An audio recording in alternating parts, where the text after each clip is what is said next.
نعمت الله ریکازی اوس د هغه چا په شان د ژوند شیبې تېروي چې د اعدام په سزا محکوم شوی وي.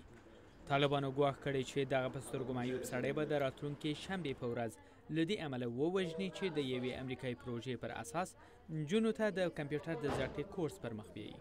طالبانو هغه ته لیک استولی. نعمت الله په دې نه پوهیږي چې طالبانو د ده وژلو ته ولې د اسد 29مه نیټه ټاکلې ده، خو په دې ډاډه دی چې طالبان ټوکې نه کوي. د امنیتي چارو له سپارلو وروسته اوس نو د ده د ساتنې مسؤلیت د امریکایي ځواکونو پر غاړه نه دی. د ای بي سي خبریال چې په میترلام کې 3 ورځې تېرې کړي وایي افغان پولیس د ټینګې ارادې خاوند دي، خو د وسلو او تجهیزاتو له کمۍ سره مخامخ دي. افغان پولیس په میترلام ښار کې حتی د بیدېدو لپاره هم وړ بستر په واک کې نه لري. په دې ښار کې د پولیسو د صاحب منصبانو شمېره هم ډېره کمه ده.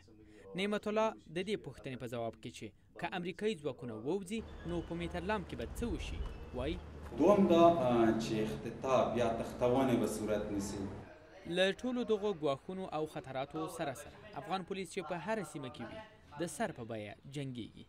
همدا پرون د پروان ولایت په مرکز چاریکار ښار کې 6 ځانمرګو بریدګرو د ولایت پر مقام حمله وکړه چې پولیسو یې په وړاندې سخت مقاومت وښود او په پایله کې 22 تنه مړه او په لسګونه نور ټپیان شول. ډېری وژل شوي او ټپي شوي کسان ملکي وګړي وو.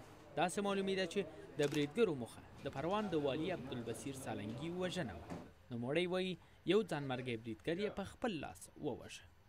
و هم خود ما دست به کار شدیم، خود ما مسلح شدیم. کسایی که میخواستن که خود به دفتر ما برسانم بذات ما خودم با کلشینکوف زدیم شد، نتونستن تا آخرین لحظه دفتر خود نبرآمدیم، امرشان مقاومت کردیم، زدیم تا 50 دقیقه جنگ دوام کرد تا کل انتحاری از بین رفت. افغان پولیس وایي چې په چاریکار کې پرونی برید د ولایت د ودانۍ په وره کې په یوې موټر بم چاودنې پیل شو. دغه چاودنې په دیوال کې یو غټ سوری رامنځته کړ چې نورو بریدګرو وکړی شول له هغه ځایه ولایت ته ننوځي. هغو د انتحاري وسکټونو برسیره وسلې هم له ځانه سره درلودې. د برید مسؤلیت طالبانو پر غاړه واخیست. جنرال سالنګي وایي په تېره میاشت کې دا دوهم ځل دی چې د ده د وژلو هڅه کیږي. یاد دې وي چې په دې وروستیو وختونو کې په افغانستان کې په لوړ رتبه چارواکو د برید او د هغو د وژلو پیښې ډېرې شوي دي. احمد فؤاد لمې د امریکا غږ آشنا ټلویزیون، واشنګټن.